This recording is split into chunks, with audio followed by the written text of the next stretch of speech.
그리고 삼일길을 보는 믿음이라는 제목으로 말씀을 전하도록 하겠습니다. 구약 성경을 읽을 때 가장 큰 산이 두 개가 있습니다. 첫 번째는 레위기고 다음은 민수기입니다. 왜 이렇게 사람 숫자가 많이 나오는지, 심지어 숫자가 아니라 한글로 적어놔서 보기가 더 어렵습니다. 그런데 여러분, 민수기의 원래 이름은, 책 이름이 광야에서입니다. 출애굽 1세대와 2세대 이스라엘 백성들이 광야에서 겪은 사건이 책의 내용입니다. 그런데 각 세대의 인구를 조사하는 장면이 중요한 분기점이 되다 보니까 우리말로 백성민의 새말수를 써서 민수기라는 책이 되었습니다. 우리가 민수기를 읽을 때 숫자의 벽을 느끼지만 중요한 점은 각 세대와 하나님 사이의 관계입니다. 오늘 본문의 이전의 사건을 간략하게 말씀을 드리자면, 출애굽한 이스라엘 백성은 홍해를 건너서 시내산에 도착합니다. 그리고 십계명을 받고 성막과 성막 안에 들어갈 기구들을 하나님의 지시대로 제조하죠. 또한 절기와 제사법을 배웠습니다. 시내산에서 이스라엘 백성들은 하나님 나라의 백성이 되고 제사장 나라로 변화되었습니다. 그리고 시내산에 도착한 지 1년 1개월째에 하나님께서는 광야를 행진할 대열을 알려주십니다. 새로운 시작, 출발이라는 이야기를 들으면 괜스레 설레고 기대되는 게 사람의 마음이지 않습니까? 그런데 오늘 본문에는 마음이 편하지 못한 한 사람이 있습니다. 바로 모세입니다. 이스라엘 백성들이 대열을 짜서 움직이기 시작하는데 모세가 미디안 사람 호밥이라는 인물에게 말을 겁니다. 본문 29절입니다. 호밥에게 이르되 여호와께서 주마하신 곳으로 우리가 행진하나니 우리와 동행하자. 모세가 미디안 사람에게 동행을 요청하고 있습니다.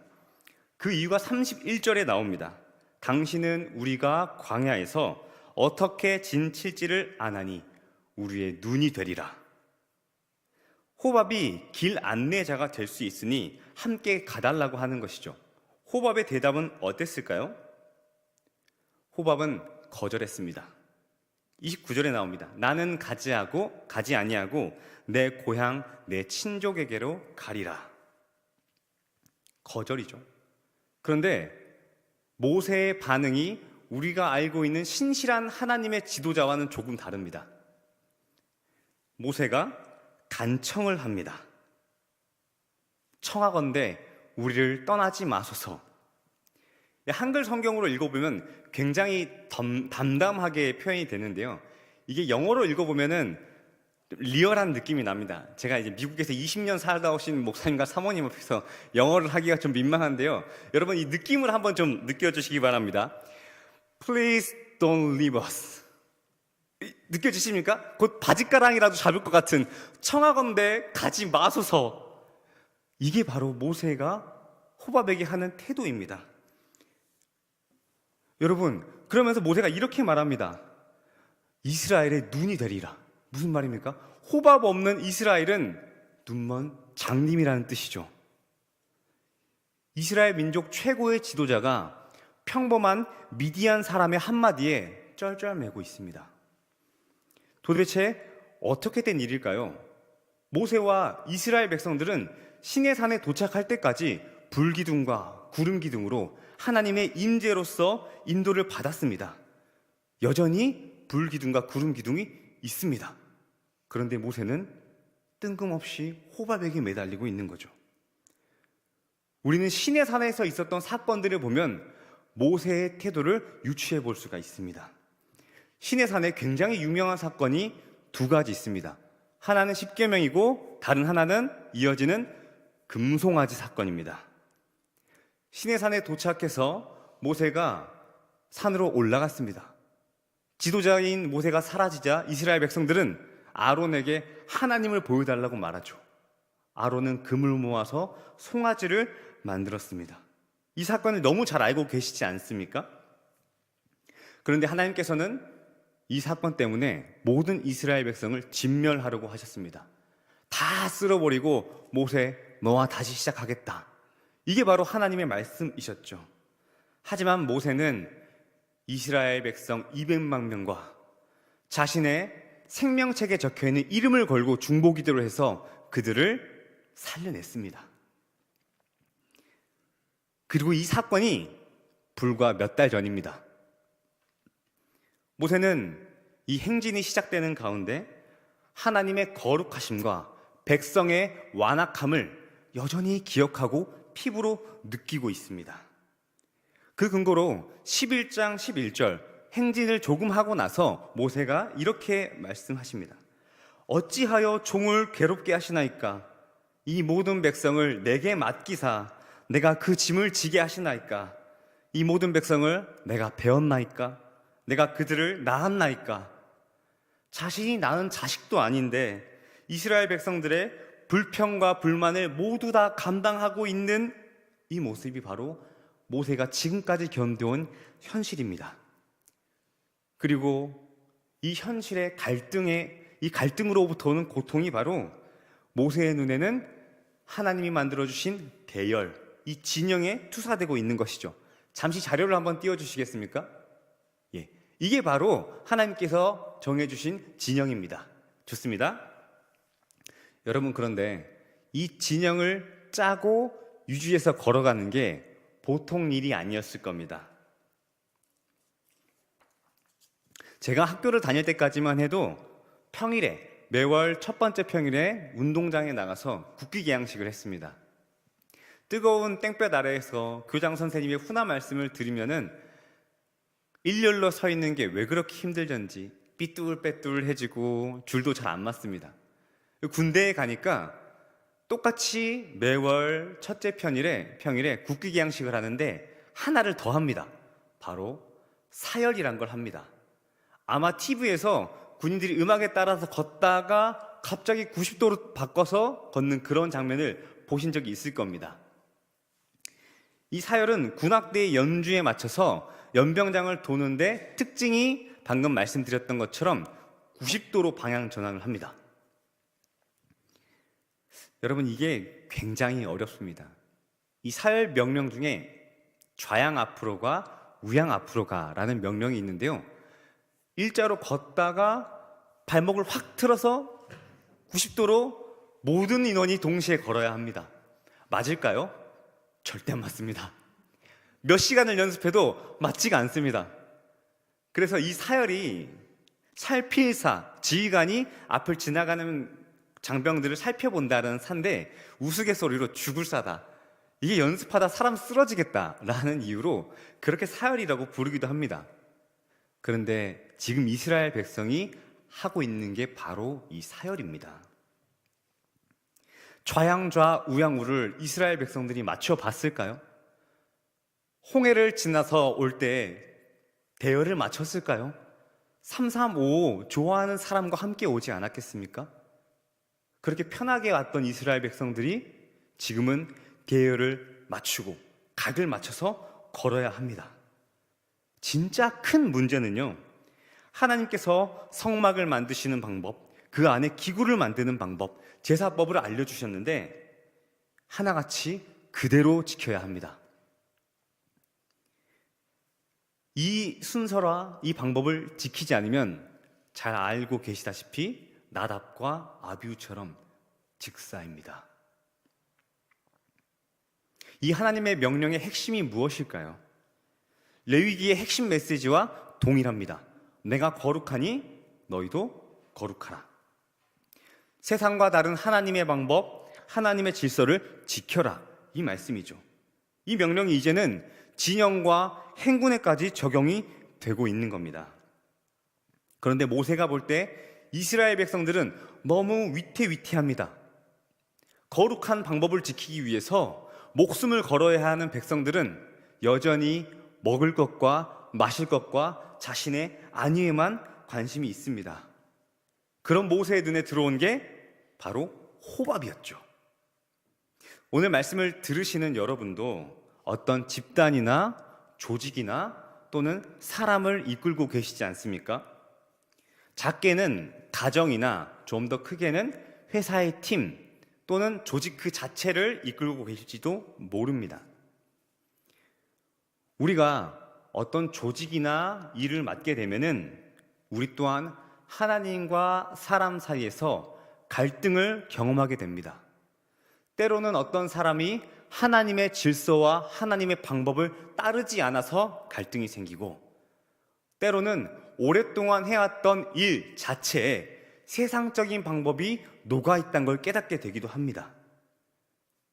여러분, 그럴 때 어떤 생각이 드십니까? 나라도 잘해야겠다. 나라도 정신 차려야겠다. 이런 생각이 듭니다. 모세도 아마 그렇지 않았을까요?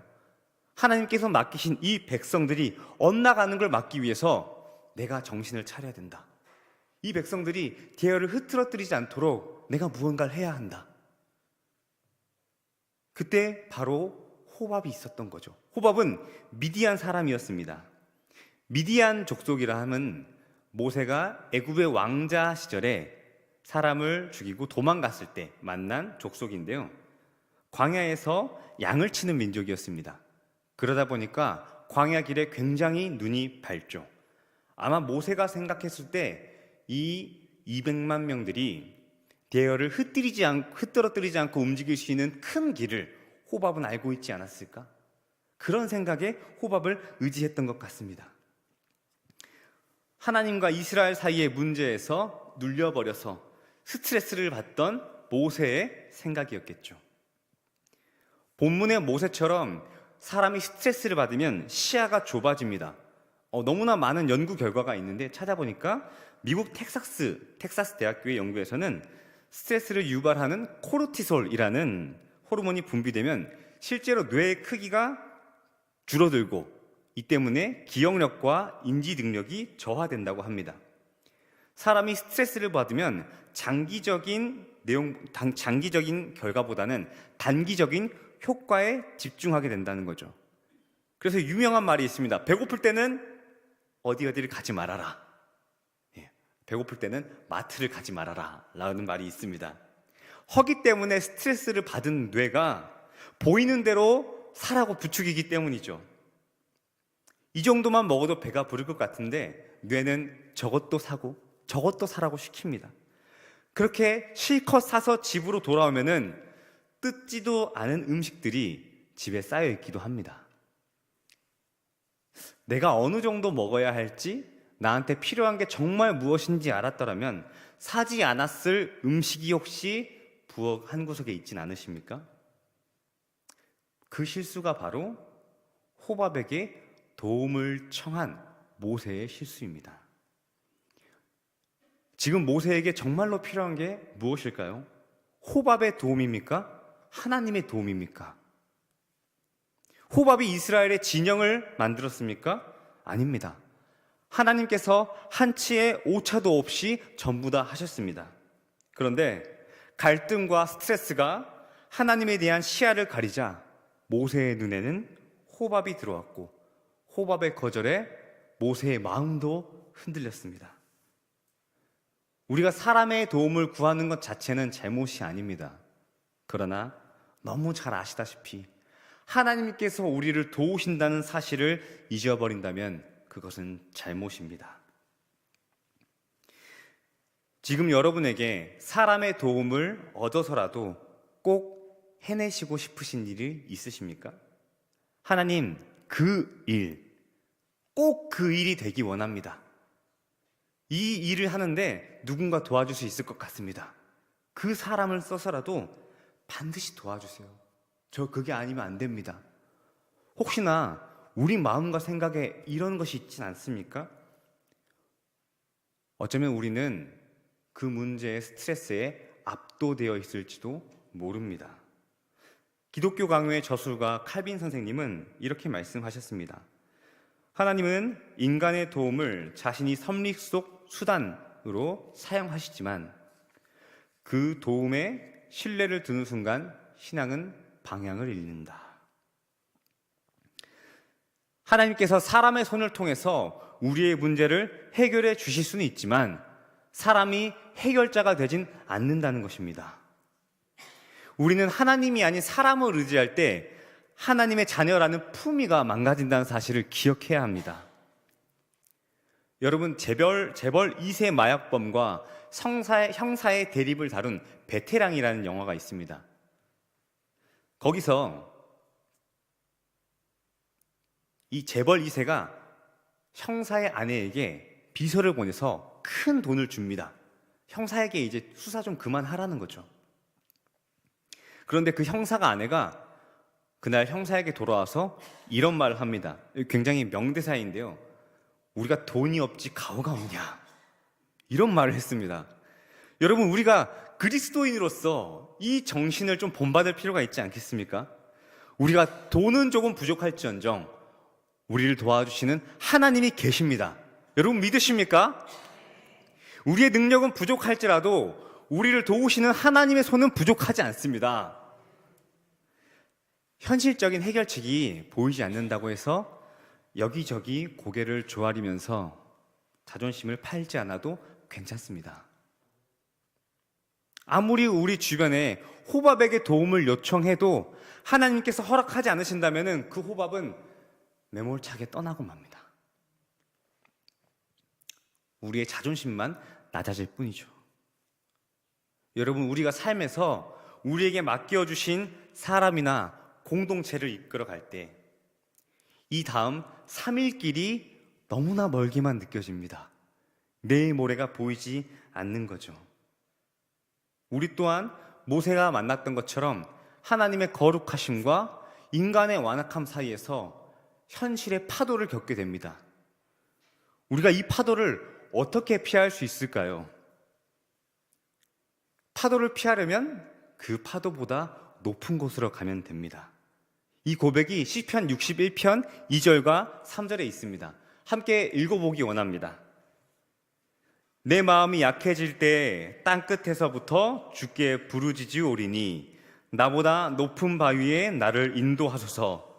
주는 나의 피난처시요 원수를 피하는 견고한 망대이심이니이다. 아멘. 다윗이 노래한 구약의 하나님은 만질 수도 없고 볼 수도 없는 바위였습니다. 그런데 오늘 우리에게는 만질 수 있고 볼 수 있는 망대가, 바위가 계십니다. 바로 예수 그리스도시죠. 그분은 우리가 어려울 때 딛고 올라설 수 있는 망대이십니다. 우리가 현실의 파도를 만날 때 예수 그리스도라는 높은 바위로 올라가시는 저와 여러분이 되기를 축복합니다.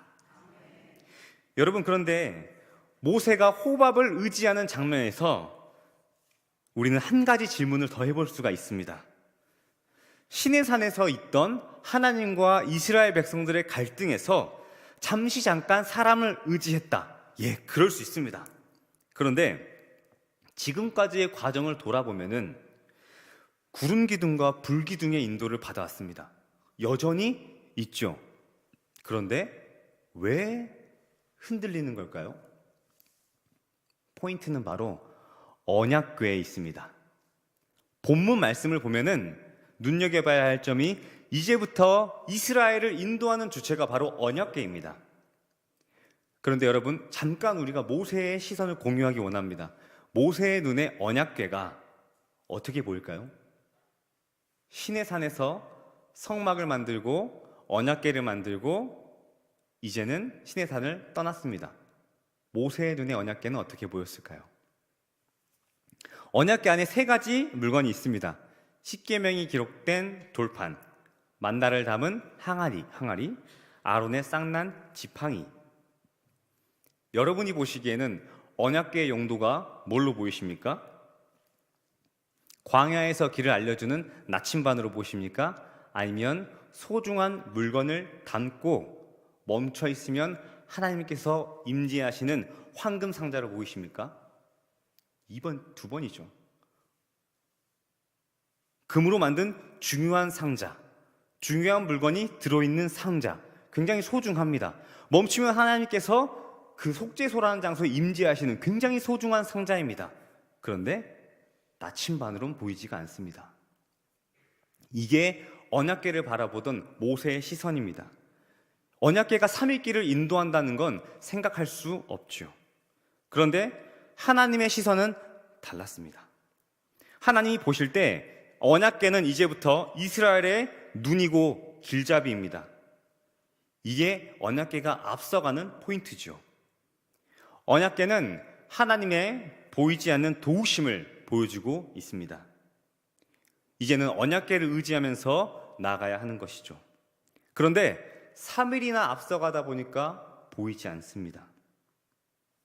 모세가 보기에 저 앞서가는 언약궤는 하나님의 임재, 하나님의 길잡이, 하나님의 나침반이기보다는 백성들이 대열을 짜야 하는 모세가 생각하는 문제의 중심입니다. 그렇기 때문에 하나님과 시선을 공유하지 못하고 막막한 심정으로 호밥을 의지했던 것이죠. 우리도 3일 길이 막막할 때가 있습니다. 여러분의 내일 모레는 어떠십니까? 무슨 일이 일어날지 예상이 돼서 평안하고 안정되십니까? 아닙니다. 우리는 불안합니다. 3일 뒤가 막막합니다. 그러나 그게 정상입니다. 성경에 있는 이야기는 막막한 사람들에 대한 이야기입니다. 영생을 잃어버려서 막막한 아담과 하와, 대홍수를 맞이한 막막한 노아, 왕이 되기 위해서 또 왕으로서 온갖 사건들을 겪는 막막한 다윗, 메시아가 없어서 막막한 이스라엘 백성들, 모두 미래가 막막한 사람들의 이야기라는 것이죠. 이 현실에 대한 답으로 하나님께서 주신 게 무엇입니까? 바로 말씀입니다. 하나님께서는 말씀으로 세상을 창조하시고 지금도 말씀으로 이 세상을 다스리고 계십니다. 그렇다면 현실에 대한 답이 어디 있습니까? 말씀입니다. 하나님께서 말씀으로 다스리신다는 믿음을 가지고 성경을 읽으면 3일 길을 앞서가는 말씀이 보입니다. 비록 3일 뒤에 이 일은 다 알지 못하지만은 말씀을 통해서 3일 뒤를 준비하는 것, 이것이야말로 놀라운 신앙의 여정 아니겠습니까? 그런데 성경을 읽으면서 하나의 이야기고 2000년 전에 신화처럼 여겨진 사건이고 더 나아가 이스라엘 백성들의 주관적인 해석이다라고 생각하면 4000년 전에 이스라엘 백성들이 자신들이 믿고 싶은 사건을 엮어놓은 이야기책으로밖에 보이지가 않습니다. 이런 불신앙으로 성경을 읽는 사람에게는 3일길 앞이 보이지 않습니다. 여러분, 오늘 본문을 바라볼 때 언약궤에 있어서 반드시 연관되는 사건이 하나 있습니다. 바로 언약궤를 붙잡으려다 죽은 우사입니다. 사무엘하 6장에 나오는데요. 다윗이 언약궤를 수레에 실어서 예루살렘으로 옮기다가 언약궤가 떨어질 뻔하자 우사가 재빠르게 손을 닿아서 만지고 즉사했습니다. 여러분, 우사는 왜 죽었을까요? 민수기 4장 15절에 보면은 성물을 만지지 말라는 말씀이 있습니다. 그러면은 우사가 그 말씀을 몰랐을까요? 그럴 리 없을 겁니다. 그렇다면 우사가 무의식적으로 손을 댔을까요? 반사신경이 너무 좋아서? 그러면 죽지 않은 다른 사람은 반사신경이 느려서 살았다는 겁니까? 그것보다는 하나님께서 언약궤를 주신 이유의 답이 있을 거라고 생각합니다. 하나님께서는 언약궤를 실체이신 하나님의 연장선으로 보여주셨습니다. 그래서 그걸 알려주시기 위해서 하나님의 임재가 천사들의 날개 위인 속죄소에 있지 않았습니까? 날개 위에 임재하심으로써 언약궤가 하나님의 실체의 연장선이라는 사실을 알려주고 계신 것이죠. 세상의 창조자이시며 이스라엘의 보호자이신 하나님이 언약궤를 통해서 밤이나 낮이나 이스라엘을 보호하신다는 겁니다. 여러분, 보호자와 보호받는 대상을 생각해 볼 때 보호자는 보호받는 대상보다 더 월등하고 큰 능력을 가진 존재입니다. 그렇다면은 누가 누구를 보호해야 합니까? 우사가 하나님을 보호해야 합니까? 아닙니다. 조금 더 확실하게 이해를 하기 위해서 군인을 예로 들기 원합니다. 예로 들어보겠습니다. 군인이 총을 가지고 다닙니다. 그런데 여러분, 밖에서 군인을 만났는데 커피 한 잔을 마시는 모습을 보면서 총이 무거워서 잠깐 들어주려고 만지면 어떻게 되는지 아십니까? 처벌받습니다. 의도가 어떻게 됐든 군인의 총기를 만진 사람은 3년 이상 15년 이하의 징역, 3천만 원 이상 1억 원 이하의 벌금에 처할 수가 있다고 기록되어 있습니다. 여러분, 웃사가 언약궤를 만져서 죽은 이유는 무의식적으로 반응 속도가 빨랐기 때문이 아니라 언약궤가 하나님의 실체의 연장이라는 인식이 없었기 때문이고, 근본적으로는 피조물인 자신이 하나님을 도울 수 있다는 무지한 선의 때문이었습니다. 이 사건이 우리에게 어떤 시사점을 줄까요? 하나님을 향해서 열심을 내면 사고를 당한다? 그렇지 않습니다. 누가 우리를 보호하시고 우리에게 도움을 주시는가? 하나님이시고 말씀이라는 뜻입니다. 모세가 보기에 언약궤는 3일길을 앞서가는 문제였습니다. 저 앞에 불 기둥과 구름 기둥을 따라가는데 언약궤를 지고 가는 저 레위 족속이 잘 따라갈 수 있을까? 혹시나 대열이 망가지거나 이탈하는 길로 잘못 들진 않을까? 어쩌면 모세가 이런 걱정을 했을지도 모르죠. 그런데 결과는 어떻습니까? 본문 33절입니다. 그들이 여호와의 산에서 떠나 3일 길을 갈 때에 여호와의 언약궤가 그 3일 길을 앞서가며 그들의 쉴 곳을 찾았고, 언약궤의 인도는 모세의 생각을 아득히 초월했습니다. 모세는 언약궤를 진 레위인들이 진을 칠 자리나 잘 찾을 수 있을까 생각했지만, 언약궤는 백성들이 쉴 수 있는 곳으로 인도했습니다. 오늘 여러분에게 걱정이 있으십니까? 3일길 앞에 가 계신 하나님이 보이지 않아서 현실의 문제가 턱끝까지 차오르진 않으십니까? 이런 상황 속에서 내가 성경의 가치, 내가 말씀을 지켜야지, 이렇게 생각하고 계십니까? 그런데 오늘 우리에게 하나님께서는 우리가 말씀을 지키는 것이 아니라 말씀이 우리를 지키고 인도해 주신다고 말씀해 주고 계십니다. 하나님께서 3일 길을 앞서 가신 이유는 우리가 스스로 무언가를 해야 한다는 압박감 속에서 하나님께서 우리를 인도하신다는 사실을 보여주시기 위함입니다. 우리가 신앙을 가지고 살아가면 때때로 앞이 막막합니다. 어쩌면 믿음이 없을 때보다, 믿음이 약할 때보다 신앙을 더 굳건하게 잡을 때가 앞날이 더 막막합니다. 그 이유는 우리의 손은 보이지만 하나님의 손이 보이지 않기 때문이죠. 그러나 하나님께서 그 손을 보여주시지 않는 이유는 하나님이 계시지 않기 때문이 아니라 문제보다 앞서 가시기 때문에 잠시 가려져 보이는 것입니다. 하나님의 일하심은 우리가 지나온 날을 회상하면 분명히 깨달을 수 있습니다. 그때 그 힘든 시기를 어떻게 보냈지? 분명히 그 시기를 견뎌낼 재정이나 힘이 없었는데 내가 그때를 어떻게 버텼지? 시간이 지나 돌이켜보면 하나님의 보이지 않는 손이 내 3일 길을 인도하고 계셨구나, 이것을 깨닫게 되지 않습니까? 여러분, 우리가 이 말씀을 마치면서 잠시 모세의 마지막 인생을 보기 원합니다. 모세의 인생은 갈대 상자에서 어머니 요껄벳의 손을 떠나서 시작됐습니다. 그의 인생은 시작부터 보이지 않는 하나님의 손에 의해서 만들어진 인생이었죠. 모세는 광야의 지도자로서 이스라엘 백성을 자신의 손으로 인도해야 한다고 생각을 했습니다. 그리고 거기서 오는 많은 갈등과 문제 때문에 괴로워했죠.